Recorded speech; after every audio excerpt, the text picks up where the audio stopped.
The U.S. launches a wave of strikes on Iran after declaring the interim ceasefire over. U.S. Central Command says it struck more than 80 targets. This footage shows explosions in the city of Bandar Abbas, home to Iran's largest commercial port. The U.S. military says the strikes are in retaliation for Iran attacking several ships in the Strait of Hormuz. A Qatari tanker was reportedly hit off the coast of Oman on Tuesday. Audio of the distress call was released. We require your assistance. The ship is carrying liquefied natural gas and is said to have sustained significant damage. Qatar, a mediator in the war, blames Iran for the attack. In response to the U.S. strikes, Iran's Revolutionary Guards released this footage purporting to show missile launches targeting U.S. bases in the Gulf. The renewed fighting came as U.S. President Donald Trump attended a NATO summit in Turkey. He lashed out against Iran and had this to say about the interim peace deal. I think it's over. I don't want to deal with them anymore. They're scum. You know what scum is? They're scum. They're sick people. They're led by sick people. And they're vicious, violent people. And if they had a nuclear weapon, they'd use it. As far as I'm concerned, it's over. Some Iranians in Tehran say the Strait of Hormuz should remain closed for business. Any ships that want to pass through the strait via the Gulf of Oman, with permission from the U.S., should be confronted with a response so severe that they never dare to do such a thing again. They could have kept it closed and even moved the negotiation forward while it remained closed. The United Nations says that some 6,000 seafarers remain stranded on vessels in the region and is urging all parties to allow for their evacuation. All right, where does that leave us? What is next? That's what I want to discuss with Arash Azizi. He's a Middle East analyst and historian and teaches at Yale University in the U.S. Arash, welcome to the day. Now, the American president calling the Iranian leadership scum, cuckoo, sick, essentially proclaiming the death of the Memorandum of Understanding. Is this really the end of the ceasefire, you think? It could be, but at the same time, the president's words they go all different directions. Not too long ago, he was talking about how reasonable the leadership of Iran was. And I mean, that was also kind of out there. So you can't really take the president at his word. And Iranians know that also. So if you want to look at a more measured assessment, that's coming from President Macron of France, for example, who did say Iran's attacks were a violation of the MOU, but still expressed hope that the talks can continue within the 6 days period and MOU can still have a life. So look, it was always clear that MOU is going to have its challenges. It was always clear that it's going to be a rocky road. I don't think the MOU is dead just yet. I will still give it some more time. Yeah. France, of course, not a party to the talks. Donald Trump was desperate to end this war. It was deeply, deeply unpopular at home, even within his own party. Can he afford to walk away from negotiations and return to a war with no exit strategy? Well, he can afford it, actually, to be honest, because he doesn't need an exit strategy. What he could have is going back to a situation where they attack Iran. I mean, if the strait is not going to be open anyways, he can, which is the sort of the current conditions. He can go back, attack Iran here and there, let Israel attack Iran even harsher, and let this situation sort of continue for some time. It would probably hurt him politically, hurt Republicans in the midterms if it lasts long enough. It might not make some of his regional allies happy. But things are never quite as one-sided. It's not like Trump is just hapless and has nothing to do. Look, and it's also, Iranians are overplaying their hand. It is also possible, of course, that Trump, Israel, and other GCC countries can want to renew the war and this time put more pressure, attack Iran much more harshly, attack Iranian critical infrastructure with the hope of getting some sort of a submission out of Iran. Now, it would be a big gamble, but even if they don't get it, they might still cause a lot of damage. So, unfortunately, it is possible that war could come back. Although I see it right now, I think neither the president nor Iran really want to return to the full-scale war. So I think they'll find a way to talk and de-escalate things. Let's zoom in on the Iranian side, because you mentioned the Strait of Hormuz. The Iranians discovered a very powerful weapon in the first months of this war. Do you think the regime is all that intimidated by the prospect of a return to war? Probably not intimidated, but they're also not excited about it either. Look, this whole Hormuz being a weapon for Iran, I mean, it has its limits. Because, okay, you stop international shipping, you hurt all your neighbors, but you also hurt yourself, right? Iran gets hurt when that happens. Right now, we saw it cannot sell its oil anymore because the sanctions waivers were stopped by the Trump administration. So, and also you make all your neighbors hate you. And also it's not clear what's the end goal of this for Iran. The end goal is important here. What is the end goal? That you just close the strait once in a while? And Ghalibaf, the most powerful man in Iranian structure, recently actually did go on TV and said, look, Hormuz works for us when it's full of ships. Our strategy can't be just based on closing off Hormuz. So I don't think they're intimidated, but the war could also be quite costly to them. The Iranian infrastructure could be targeted. Iran can go through the pain of war again. It could lead to social unrest and many other things. So I think, look, this is a hardened leadership that has passed through. The current leadership, people like Ghalibaf, they've seen the war with Iraq. They've seen decades of hostility with the U.S. They've now seen 2 wars with U.S. and Israel. So I think by the nature of the job, they're not as scared of it. They're not intimidated. They'll take it on if it comes. But nor is it going to be a walk in the park for them. It's going to be quite very difficult, which is why I think they might be motivated enough to find a way to not let that happen. All right, so negotiations, according to your expertise, not off the table just yet. Before this latest flare-up, how were they going? How were talks progressing, if at all? Well, there had been some talks. As you know, there were some talks in Switzerland by Lech Lucerne. There were technical talks in Qatar. They helped release some of the Iranian assets. Some of the Iranian frozen assets were released. They helped not let the MOU be derailed despite the significant events happening in Lebanon, which is a file of its own and it was part of the MOU. So they did make progress on several grounds. If you see how positively Vice President Vance was speaking about the talks and the Iranian leadership and then the president himself. So they did make some progress.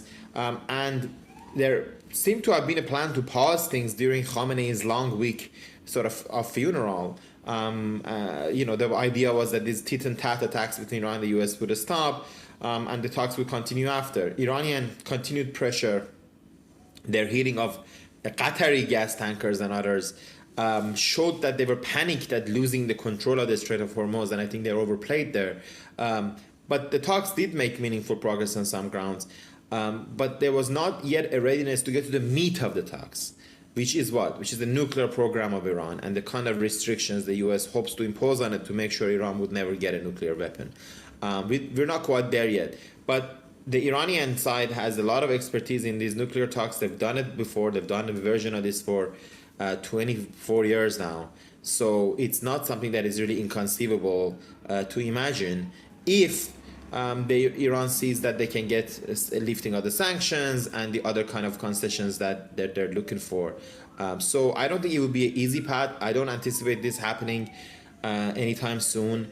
But I think ultimately these talks will continue. And we could also, of course, see a return to a full-scale war. But I think right now still there's more chances that we'll see a return to some sort of talks in the not too distant future. This is how this works. 1 week they're fighting and another week they'll be talking. Yeah, taking into account everything that you just laid out, what does it all tell us about the current relationship and the balance of power between the U.S. and Iran?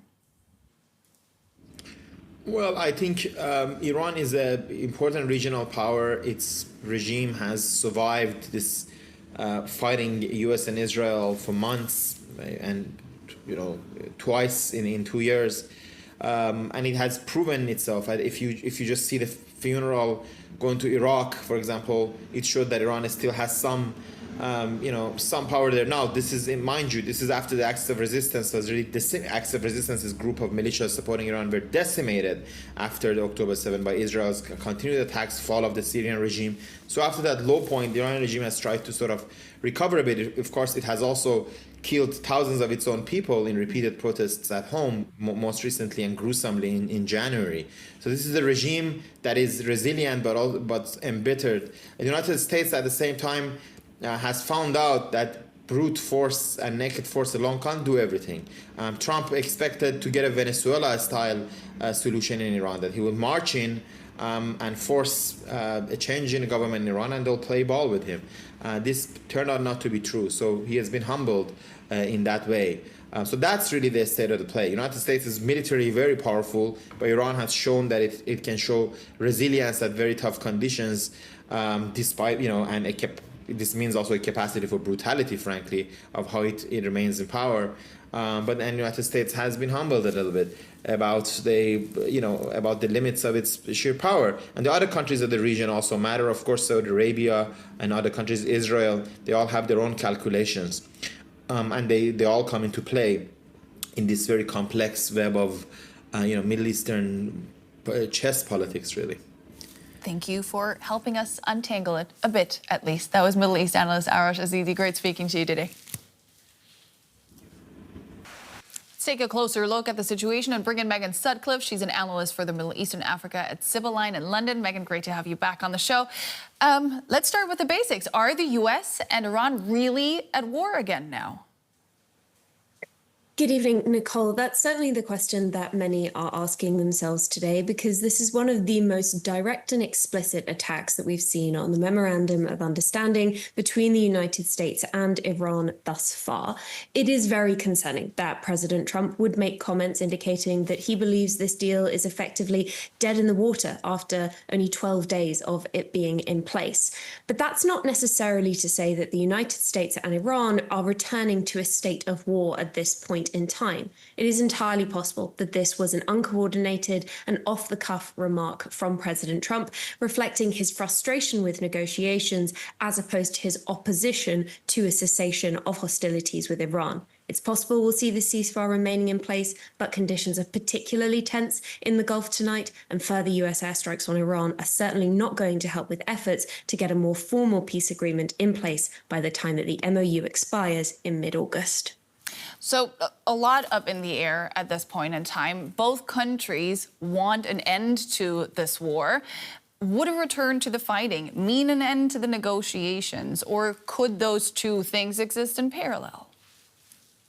It is entirely possible that a return to more routine engagement between the United States and Iran could be accompanied by the continuation of negotiations. This was the dynamic that we saw in play in late April, throughout all of May, and in early June, when the United States had declared a ceasefire with Iran, but Iran continued to attack vessels in the Strait of Hormuz. The US continued to conduct limited airstrikes, and Iran continued to retaliate with very limited hostilities. Yet negotiations continued, and we did end up with the Memorandum of Understanding that is still in play at the moment. So it's not entirely contradictory to have ongoing engagement between the US and Iran and negotiations occurring at the same time. However, the more active and more vicious that those hostilities become and the more disruptive that they are to the region, the less likely it is that we will also see negotiations progressing demonstrably, or that a major diplomatic breakthrough will arrive in the region before the expiry of this ceasefire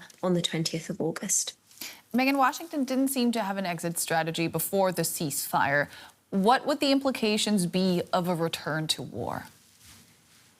Well, you're absolutely correct. And as many have noted throughout the course of this conflict and many other conflicts, it's incredibly easy to start wars, but it is notoriously difficult to finish them. And at the moment, it would appear that there are some camps within Washington, D.C. that do advocate for a return to hostilities, based on the idea that Iran is simply asking for too much during negotiations. Some of Iran's negotiating positions include a recognition of its control of the Strait of Hormuz and more lax regulations calculations when it comes to its nuclear program. That contrasts heavily with what the US was aiming for when it came to negotiations in 2025 and in early 2026. And so some may see this as an opportunity to resume airstrikes and major combat operations targeting Iran, therefore forcing Tehran's hand to back down on certain issues and give Washington, D.C. more foreign policy wins. That isn't necessarily going to be an effective strategy, though, because we saw the United States and Israel engaging in incredibly destructive airstrike campaigns targeting Iran for over a month during the course of the war. And we only saw Tehran's negotiating positions hardening. That would likely be their course of action this time around. And therefore, even if we did see a concerted and coordinated attack campaign from the United States and Israel, that wouldn't guarantee a diplomatic breakthrough thereafter. How would an all-out collapse of the ceasefire affect Israel, which you just mentioned, and neighboring Lebanon? It would be extremely disruptive. One of the main drivers behind the ceasefire that we've seen being signed between Israel and the Lebanese state has, of course, been the United States as it pushes for a broader stabilization of the region. Part and parcel of that is the ceasefire and memorandum of understanding between the United States and Iran. If we were to see a return to hostilities between Washington, D.C. and Tehran, it's likely that President Trump would essentially grant greater latitude to Israel to resume broader and more intense operations targeting Lebanon, really showing that the ceasefire between Israel and Lebanon was maybe not as robust as previously hoped for under previous conditions. It would be extremely destructive. And if we looked at the implications for the broader region, a resumption of major combat operations from the United States targeting Iran would likely trigger Iranian retaliation, targeting the Gulf, targeting vessels in the Strait of Hormuz, and the conditions we saw emerging during the war in April and in March would essentially return. Major paralysis for the economies of the Gulf monarchies, major disruption to international travel, and broad implications for the price of consumer goods due to the disruption of key supply chains through the Strait of Hormuz. Megan Sutcliffe of Sibylline, always a pleasure. Thank you so much for your time. Thank you, Nicole. And let's cross over now to Siavush Randjbar-Daemi. He's a senior lecturer in modern Middle Eastern history at the University of St. Andrews, joining us from Edinburgh. What do you think was the real trigger for the collapse of this interim ceasefire? Well, we have to see whether the memorandum of understanding process has really collapsed. Certainly, President Trump's words today point to that direction. And I would say that one of the main problems we saw all along, before and after the signing of this memorandum of understanding, is really the near absent sort of common points, if you want, between Iran and the United States. Both sides continue to accuse each other of not interpreting the memorandum of understanding properly, particularly when it came to the Strait of Hormuz. Iran kept claiming full authority over it. At the same time, it paradoxically claimed that it was close to an agreement with Oman for a joint administration of the Strait of Hormuz. But at the same time, of course, lambasted Oman when Oman decided to go with this other scheme, which is now in Iran's crosshairs, namely this sort of channel close to the Omani coast that these ships have been using, which is outside the Iranian supervision and which triggers these Iranian attacks. So there doesn't seem to be any common ground in the Strait of Hormuz. Vice President Vance claimed that there would be a hotline to solve these issues around Hormuz. Clearly, it hasn't worked. Otherwise, we wouldn't have seen the flare-up we saw last night. And on the political side, there is no bridging of the gaps. Of course, we are seeing these very large funerals for the former supreme leader, Ayatollah Khamenei, these days. He was, of course, killed through an American and Israeli strike. In these days, we see a lot of vitriol and promises of revenge against the United States and against President Trump himself. This could be what triggered his very harsh words today in Ankara. Really, the memorandum of understanding emerges more and more as a document which was put together with some difficulty by the mediators, and the two sides were persuaded to sign rather than something that was endorsed and accepted by them. Can I ask you to follow up on your point there? You know, the U.S. has now struck more than 80 targets in Iran. What does the scale of this response tell you about Washington's strategic objectives right now? Well, first of all, I think underscores frustration. I think the United States is frustrated with regards to Iran's continuous attacks on shipping in the Strait of Hormuz. So they wanted to go beyond a symbolic or a piecemeal attack and show that they're really intent on hitting all the targets of all the sort of installations and instruments that Iran uses, particularly drones, in its attacks on shipping on the Strait of Hormuz.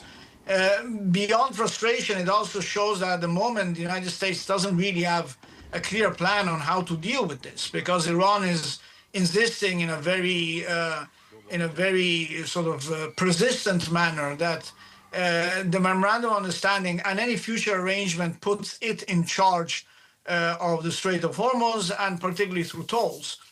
No country has really agreed with this Iranian interpretation. Even Oman, that is frequently, as I said, cited by Iran, but actually appears to be siding with the Americans and the rest of the Persian Gulf states. So clearly, there doesn't really seem to be a clear American vision or perspective on how to deal with the Strait of Hormuz situation. And Donald Trump's pledge that the Strait of Hormuz will be completely open for shipping, and in a scenario similar to prior to the 28th of February for the duration of the 60-day memorandum of understanding period, also doesn't seem to have come to fruition.